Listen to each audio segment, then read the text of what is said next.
Hoy en día, por decir algo, quienes cumplen un ministerio apostolar son los pastores generales de las denominaciones, los cuales tienen que tener control de no solo una iglesia, sino que de muchas congregaciones, si lo tomamos en ese sentido.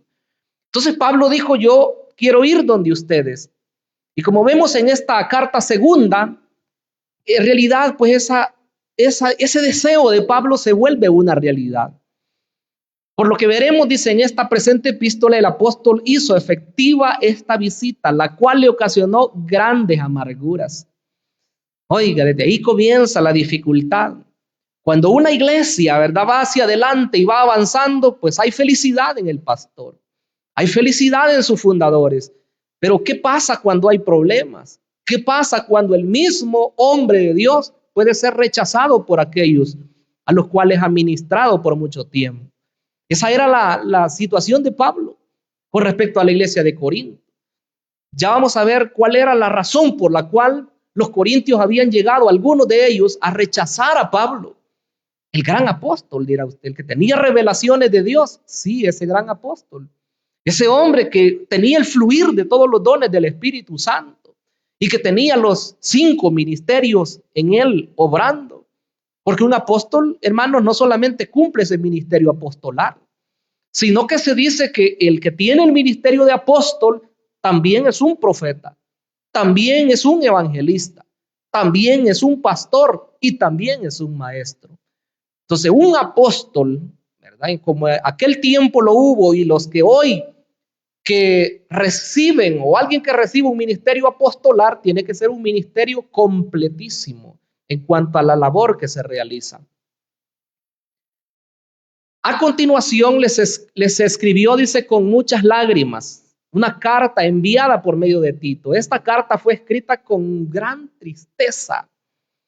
Pablo dice en este capítulo 2 de la segunda a los Corintios, dice el versículo 4, porque les escribí en mucha tribulación y angustia de corazón y con muchas lágrimas, no para entristecerlos, sino para que sepan cuán grande es el amor que tengo por ustedes.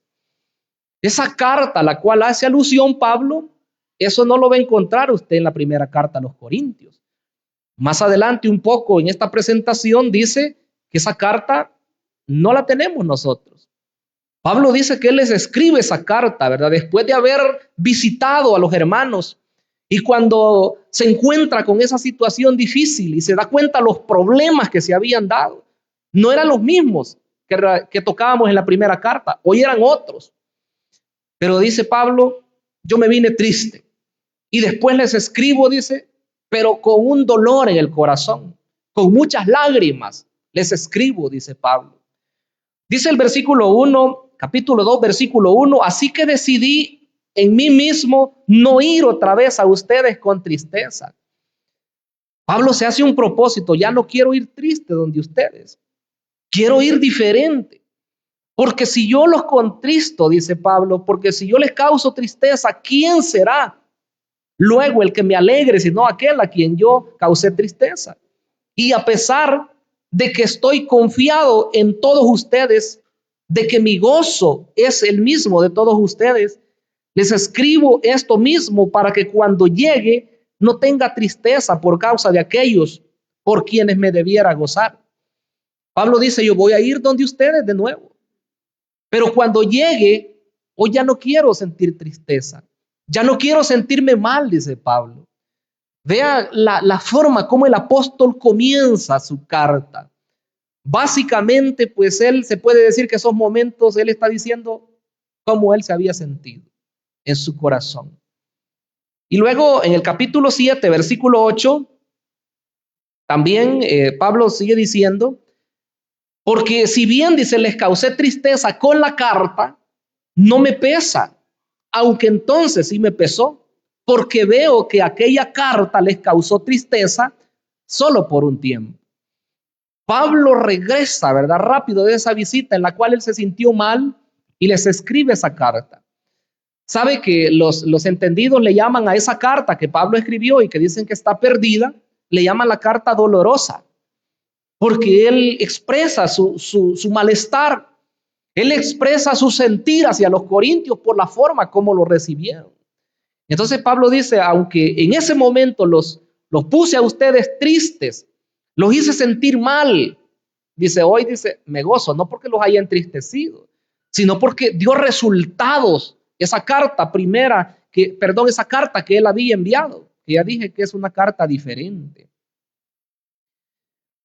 Dice que regresa Tito, ¿verdad? Porque les envía a Tito luego el apóstol, pero cuando Tito regresa, le trae buenas noticias al apóstol. Y dice que esta carta está perdida, ¿verdad? No se encuentra. Sin embargo, pues da algunas referencias acá, ¿verdad? La segunda carta. Dice que Tito trae buenas noticias de que los corintios se habían arrepentido de su rebeldía contra Pablo. Habían cambiado. Si queremos tomarlo en un sentido general, podemos decir que en esa iglesia de Corinto y en ese tiempo específico, habían tres tipos de personas. Estaban aquellos que apoyaban al apóstol Pablo. Estaban aquellos que estaban de acuerdo con el trabajo que Pablo estaba haciendo en la iglesia de Corinto. Pero estaban otros que estaban tratando de socavar la autoridad de Pablo. Estaban diciendo que Pablo no era ningún apóstol, que él no había visto al Señor resucitado y que él era un falso, que quizás ni era apóstol. Y el tercer grupo eran aquellos que ya estaban siendo influenciados por esas enseñanzas. Se dice que era una minoría, por supuesto. Eran pocos los que se estaban rebelando, ¿verdad?, contra Pablo. Y de esa forma, pues, la iglesia no estaba caminando muy bien, que digamos. En esta segunda epístola se dice que es la carta más personal, donde Pablo revela quién es él como persona. Ninguna persona, dice, en el ministerio debería ignorar las riquezas que proporciona esta carta. Tampoco dice que una iglesia debería, ¿cómo se puede decir?, ordenar a una persona para el ministerio si no conoce la segunda carta a los Corintios y saber todo lo que enseña, porque podría cometer un error. Yo creo que lo que vamos a ver a continuación debería llamarnos a la reflexión, los que somos pastores y aquellos que aspiran a un ministerio. Vea lo que pasaba con Pablo. Ningún predicador en la historia de la iglesia dice que ha enfrentado tan intensa persecución como Pablo. Yo creo que estamos de acuerdo en eso, ¿verdad? Pablo hace una lista más adelante de todo lo que él sufrió. Creo que aunque un pastor o evangelista hoy haya sufrido, no puede comparar todo lo que Pablo atravesó.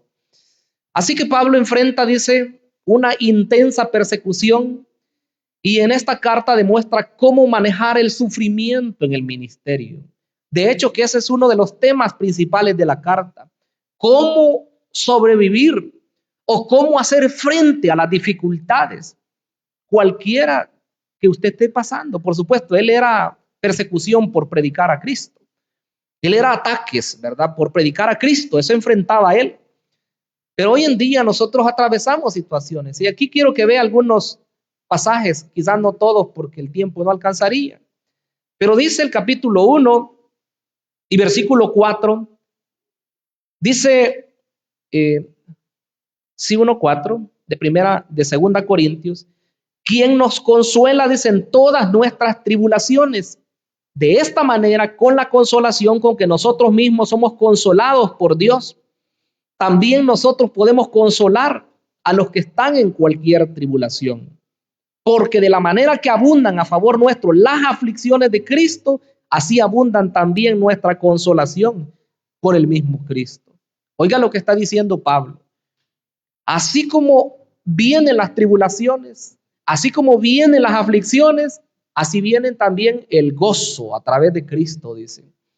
Y la forma como nosotros somos consolados por Dios en las tribulaciones que enfrentamos, así nosotros vamos a ser capacitados para consolar a otras personas.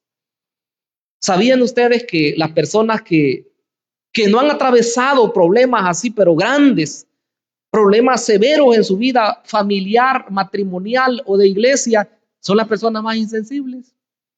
Y muchas veces critican, ¿verdad?, cuando miran a una persona que está débil, una persona que está quizás llorando alguna situación. Pero cuando las personas han enfrentado el problema, cuando han enfrentado una situación grave, esas personas pueden hablar de una mejor manera lo que es resistir ante la situación difícil. Entonces Pablo tiene constancia acá de lo que él está diciendo. No es teoría, no es solamente hablar, es realidad. Y quiero que veamos acá en el capítulo número 6, versículo 4. Pablo vuelve a hablar y dice: más bien, en todo nos presentamos como ministros de Dios, en mucha perseverancia, en tribulaciones, en necesidades y en angustia, en azotes, en cárceles, en tumultos, en duras labores, en desvelos, en ayunos, en pureza, en conocimiento, en tolerancia, en bondad, en el Espíritu Santo, en amor no fingido, en palabra de verdad, en poder de Dios, por medio de armas de justicia a derecha y a izquierda, por honra y deshonra, por mala fama y buena fama, como engañadores, pero siendo hombres de verdad, como no conocidos, pero bien conocidos, como muriendo, pero he aquí que vivimos, como castigados, pero no muertos, como entristecidos, pero siempre gozosos, como pobres, pero enriqueciendo a muchos, como no teniendo nada, pero poseyéndolo todo. Oiga esas palabras, hermanos. Todo lo que había enfrentado Pablo.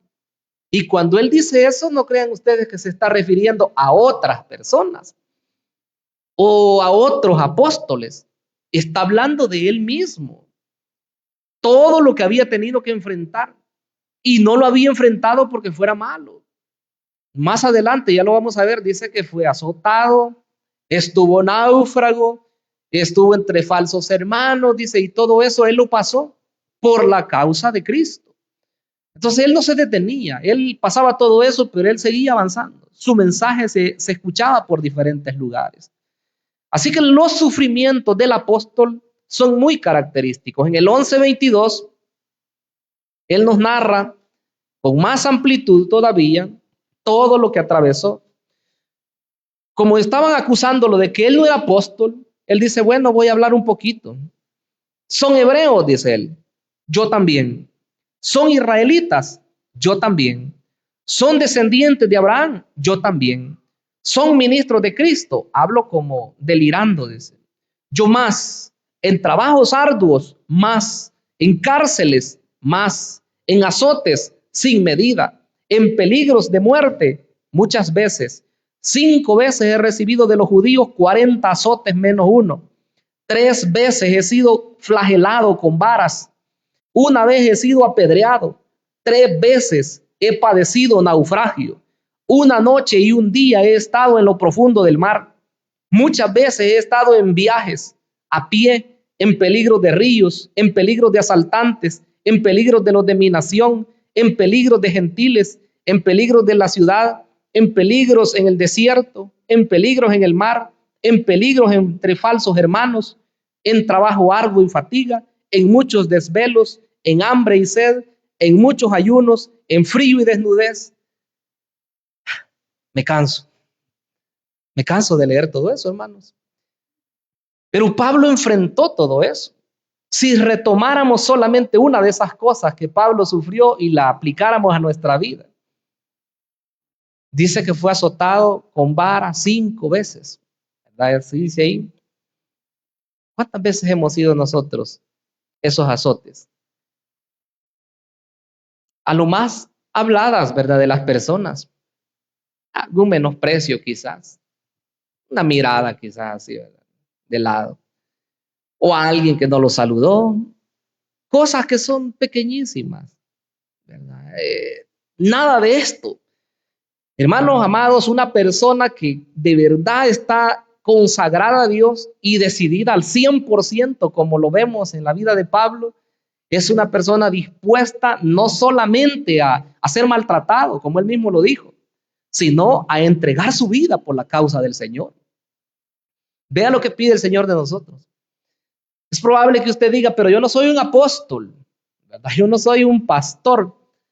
Pero la misma entrega que Dios pide de sus siervos, los predicadores, también quiere de su pueblo en general. O no vamos al mismo lugar, ¿verdad? Que nos encaminamos hacia la patria celestial. Entonces el Señor quiere que no nos detengamos por nada. Aunque a usted lo malmiren, aunque a usted le hagan desprecios, aunque a usted lo insulten, y si alguien llegara a golpearle por la causa de Cristo, no se detenga. No se detenga, porque Cristo ha pagado ya por nuestra salvación. Entonces hay que llegar hasta allá y recibir el premio completo. Dice que todas estas situaciones venían porque habían algunos malvados ahí, falsos apóstoles. Ellos se habían infiltrado en la iglesia de Corinto y estaban enseñando cosas contrarias a lo que Pablo enseñaba. Ellos habían llevado a la iglesia a creer que Pablo lo que quería era engañarlos para poder sacar lucro de ellos y de esa forma Pablo poder estar de una mejor manera. Y creo que hoy en día las acusaciones podrían venir también en ese sentido. Pero muchas veces, hermanos amados, y cuidado a eso, que las personas que muchas veces atacan alguna situación en las iglesias son las personas que tienen la intención de hacer algo así. Porque estos falsos apóstoles, como usted lo ve ahí en la imagen, ¿verdad? Quería cuidado. Miren lo que aparece ahí, una ovejita, una oveja pastor, pero no era oveja, es un lobo. Cuidado, ¿verdad? Y por ahí aparece otra. Dice que estos hombres eran charlatanes, eran engañadores, querían llevar a los corintios para que creyeran que Pablo era débil, que era ineficaz, que era un falso apóstol. Y de hecho Pablo más adelante va a recalcar ya en el desarrollo de la carta y él dice, andan diciendo que yo solamente por carta les escribo fuerte. Y cuando yo estoy ante ellos, dice, soy débil. Así lo atacaban a Pablo. Como quien dice, ¿verdad? Hoy en día, solamente cuando nos manda a decir las cosas, tiene valor, pero ya de frente no dice nada. Entonces lo atacaban a Pablo y por eso es que él presenta sus argumentos. Ahora, en cuanto a la fecha, hermanos, 2 Corintios se dice que fue escrita ya por el año 55 o 56 después de Cristo. Hay algunos pues que toman como punto de partida lo que es el año 57, dicen algunos. Pero se dice que fueron escritas las dos cartas por el mismo tiempo. Y la primera carta se escribió allá por el 55, se dice, a la mitad del año. Y la siguiente se cree que se escribió solo 6 meses después. Entonces, cerca del año 56 o un poco más quizás. Pero esas son fechas, ¿verdad? Bastante seguras que se considera que en ese tiempo se escribe esta carta. Sé que las cartas a los corintios son de las primeras que se escribieron, ¿verdad? Se escribieron antes que la carta a los romanos. Después de las cartas a los corintios se escribió la carta a los romanos en el año 57 después de Cristo. En cuanto a su trasfondo, se puede decir claramente que nos aproximamos más con esta carta al corazón de Pablo, lo decíamos hace un rato. Él saca lo que hay en su corazón y nos lo hace saber. Cómo era que él experimentaba el poder ser menospreciado, cómo él experimentaba el poder ser visto de menos, ¿verdad? Por las personas que él mismo había ministrado. Entonces, esta es una carta bastante importante, podemos decir, porque vemos el lado humano del predicador. Se puede notar el gran entusiasmo, dice, que él tenía por la obra del Señor. Una persona, hermanos, que la halagan, una persona que le dicen, usted es muy bueno para predicar, usted es una persona que es un gran siervo de Dios, Felipe. Pero una persona que hablada, ¿verdad? Por detrás y bueno, y que tantas cosas, yo creo que ahí se va probando el carácter de los siervos de Dios. Hermanos, quisiera que este estudio no lo vea usted solamente para un apóstol o un estudio para un pastor, sino que lo veamos todos como personal, porque muchas de las tentaciones o pruebas que venían al apóstol también vienen a los cristianos hoy en día. Aquí hay líderes y aquí hay creyentes fieles al Señor que en algún momento alguien habla de usted. ¿Sí o no? Las personas muchas veces que se ministran son las personas que a veces, ¿verdad?, dicen cosas. O le van a decir que usted no está haciendo bien las cosas, o van a querer a usted quitarle el lugar de autoridad. Y si usted es flaco, ¿verdad? Si usted es de esas personas que no recibe, ¿verdad?, la crítica, rápido, va a entregar su privilegio. Gracias a Dios que pasó este año, ¿verdad? 2025 y estamos en el 2026 y nadie entregó ningún privilegio, ¿verdad? Así que ese es un buen indicio. Buen indicio. Esperaría que nadie lo haga también. Sería raro, ¿verdad? Que comienza el año y de repente alguien diga, no, yo ya no voy a seguir. Hermano, aunque usted le digan lo que le digan, si usted sabe que Cristo lo ha llamado y si usted sabe que en la obra del Señor está trabajando, siga, siga. Que muchas veces los que hablan son los espectadores. Muchas veces los que hablan son los que están en las bancas, los que están viendo nada más lo que se está haciendo. Le doy un tip más. A la persona que critican es a la persona que está trabajando. Al árbol que apedrean es al que tiene frutos. Al que no tiene frutos, nadie le apedrea nada. Así que si usted está recibiendo alguna crítica, algo bueno usted está haciendo. Hermanos, hagámosle frente en el nombre del Señor. Entonces percibimos un sentido, dice, de la dignidad más grande del llamamiento de la vida. Leemos con callado asombro el catálogo de padecimientos que él soportó. Ya leímos varios pasajes, ¿verdad? Cómo es que Pablo había sufrido todo eso, pero lo enfrentaba. No se quedaba así, ¿verdad? No se quedaba él con decir, ya no, ya no, ya no. Ya en su tercer viaje se dice que él pues envía desde Éfeso la primera carta a los Corintios, la escribe, pero luego pues fue en respuesta, dice, a algunas cuestiones que se estaban dando que él escribió la primera carta a los Corintios cuando le informaron los problemas que se estaban dando. Pero ya en la segunda, dice que el apóstol se sintió muy ansioso por saber cómo los corintios habían reaccionado ante la carta que les había enviado. Fuerte. Especialmente lo que hablaba de la disciplina a un muchacho que había cometido pecado. Pablo les dijo, ustedes están envanecidos, corintios. Ustedes deberían más bien estarse lamentando. A ese que ha cometido el pecado, deberían de quitarlo en medio de ustedes. Oiga las palabras. Hoy en día se piensa, ¿verdad?, para hacer algo así. Hay algunas agrupaciones de nuestros hermanos que creo que al pie de la letra toman esa parte, ¿verdad? Y alguien que comete un pecado, fuera, ¿verdad?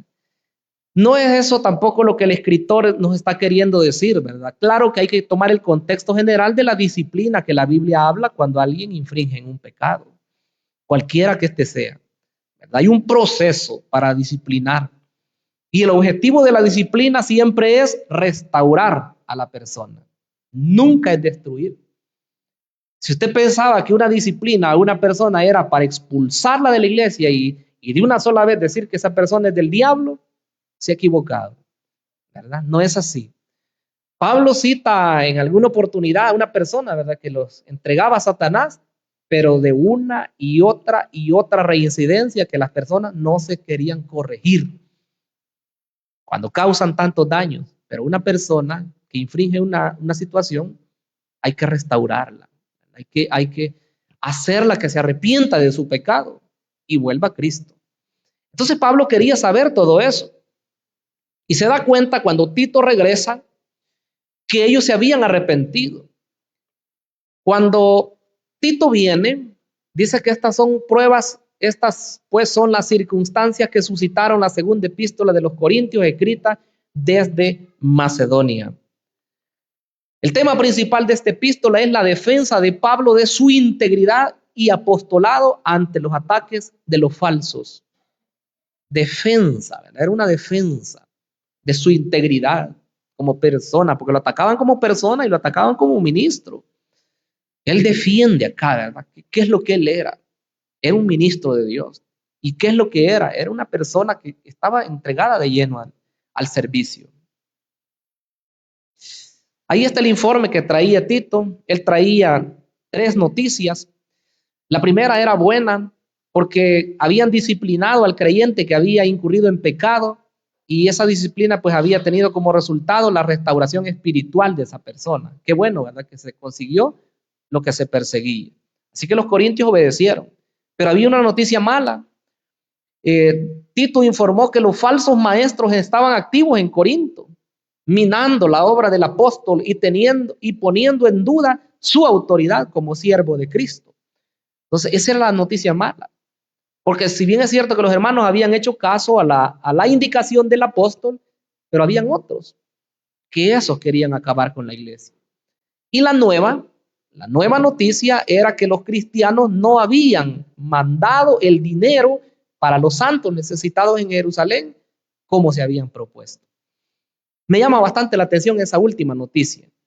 Y lo que pasa es que cuando hay problemas en la iglesia, no se avanza. ¿Cuántos sabían eso? Cuando hay problemas en la iglesia, no se avanza. Desde el Antiguo Testamento se ve eso.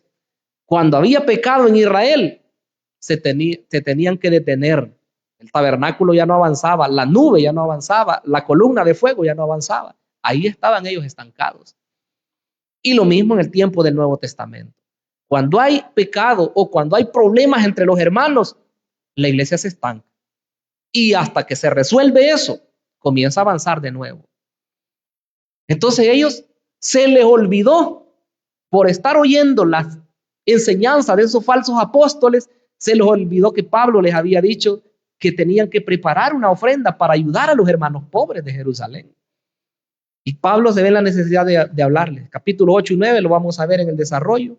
Como Pablo les dice, miren, los de Macedonia ya están preparados. Ya esas iglesias ya tienen listo su donativo. Y ustedes, por eso les voy a enviar de nuevo a Tito, porque no vaya a ser que ustedes no hayan preparado lo que prometieron antes. Así un año, dice, habían prometido todo eso. Y resulta que hoy no lo tenían. Entonces, hay que avanzar. En cuanto al autor, no hay duda que es Pablo. Esta es una de las cartas que no han sido disputadas. Por cierto, hay algunas cartas que se dicen, esa no es de Pablo. Algunos críticos dicen, esa no la escribió Pablo. Pero en cuanto a 2 Corintios, no hay duda. El capítulo 1, versículo 1 dice, Pablo, apóstol de Jesucristo. Y el capítulo 10, versículo 1, también. Ahora yo, dice Pablo, les exhorto por la mansedumbre y ternura de Cristo, yo que en persona soy humilde entre ustedes, pero ausente, soy osado para con ustedes. Él se hace, ¿verdad?, notar ahí a Pablo, dice apóstol. En la primera epístola vemos a Pablo, dice, primeramente como un maestro, enseñando, ¿verdad?, acerca de las dificultades que se habían dado y los corintios le habían escrito, Pablo, ¿qué pasa con este tema de los dones espirituales? Pablo, ¿qué pasa con el tema del matrimonio? Pablo, ¿qué pasa con el tema de la resurrección? Bueno, varios temas. ¿Qué pasa con la cena del Señor? Y Pablo les escribe y les enseña cómo debía hacerse todo. Pero en la segunda carta dice que Pablo actúa como un pastor, una persona, ¿verdad?, que se enfrenta a la situación, una persona que ve de frente los problemas y no rehuye. Se sabe, hermanos amados, de pastores que por X situaciones en la congregación al final deciden irse y dejarla.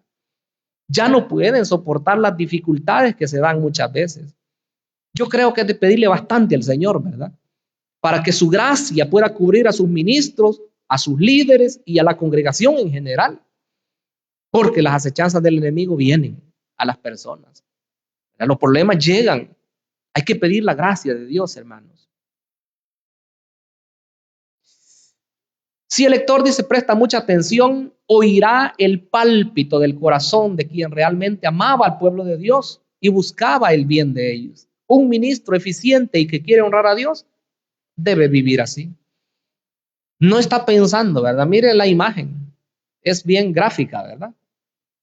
La muchacha está pensando, está siendo ministrada y está pensando en ángeles y en el trono de Dios. Y puede ser que aquel malvado que ministre está pensando en otra cosa, ¿verdad? Y usted ya lo vio ahí, ¿verdad? No en el paraíso del cielo, sino que en un paraíso fiscal, dice ahí. Cuidado. En cuanto al estilo de vida de los corintios, esto se ha citado en la primera carta. Se dice que vivían de una manera inmoral en su forma de adoración. Bueno, los paganos, ¿verdad? Había hasta prostitución, porque ellos creían que esa era la forma que agradaban a sus dioses, dioses de la fertilidad y de otro tipo. Y el término corintianizar significaba cometer inmoralidad sexual, y el término corintia significaba prostituta. Así de grave estaba ahí. O sea, que era algo identificado, una ciudad identificada con la inmoralidad, porque Corinto estaba en un puerto, ¿verdad? Las ciudades portuarias se prestan bastante para eso, para los pecados sexuales, ¿verdad? Y todo eso. Entonces era una situación difícil ahí en la ciudad de Corinto. Y para finalizar, quiero hablar de las partes del bosquejo. Tiene 3 partes lo que vamos a desarrollar en toda la carta segunda a los Corintios. La primera parte, Pablo defiende su ministerio apostólico. Capítulos 1 al 7. Usted va a ver cómo Pablo está diciendo qué es lo que él hace, quién lo ha llamado, los opositores, de todos ellos está hablando en la primera parte. Pero en la segunda parte vamos a hablar acerca de la colecta para los creyentes pobres de Jerusalén, capítulos 8 y 9. Pablo habla de cómo debe de hacerse esa colecta y cómo tenían que prepararse y ayudar a las personas que estaban en necesidad en Jerusalén. Y la tercera parte, Pablo dice que hace un contraste de sí mismo con los falsos apóstoles, capítulos 10 al 13. Así que aunque hemos tratado de tocar algunos pasajes hoy, eso es solamente como probar, ¿verdad? Porque las grandes secciones ya están dadas, ¿verdad? Pablo primero defiende su ministerio, luego él va a hablar acerca de la ofrenda y tercero, él va a defenderse de los falsos apóstoles, hablando de lo que Dios ha hecho en él y hablando de las pretensiones que tienen los falsos. Así como habían hablado fuerte de él, Pablo también habla fuerte de los falsos. Él dice, estos son ministros de Satanás, dice él. Y no es maravilla, dice él. Así como Satanás se disfraza de ángel de luz, también sus ministros, dice, allá por el capítulo 11. Así que todo esto vamos a ver en nuestro desarrollo de esta segunda carta. Espero en el Señor, pues, que aprendamos mucho y que podamos aplicar la palabra a nuestra vida, ¿verdad? Creo que nos vamos a identificar, tal vez no al nivel de todo lo que Pablo sufrió, pero algún sufrimiento usted habrá atravesado ya en el Señor. Y si está atravesando por el momento de dificultad, esta carta será la que le dará fuerzas para poder seguir a través de la situación difícil. Que sea Dios, hermanos, hablándonos a través de su Espíritu Santo. Ese es mi deseo en el Señor. Quiero que oremos. Cierre sus ojos y dígale: Padre que estás en los cielos, te damos gracias, Señor, por tu grande amor y misericordia, tus grandes bondades, Señor, que son infinitas para con nosotros. Reconocemos que nuestra vida, Señor, no sería nada sin ti, que nuestra vida, Señor, solamente haya sentido en ti. Padre, te pido que nos fortalezcas, que puedas tú, Señor, hacer una obra maravillosa y que a través, Señor, de las situaciones difíciles, a través de los momentos, Señor, de dificultad que enfrentamos, podamos conocerte mejor, que no permitas que nos alejemos, sino más bien, Señor, que nuestro carácter sea formado y que nuestra vida espiritual, Señor, pueda crecer cada día más. Padre, te honramos y te exaltamos en el nombre maravilloso de Jesucristo. Amén. Y todos decimos: amén. Gloria a Dios.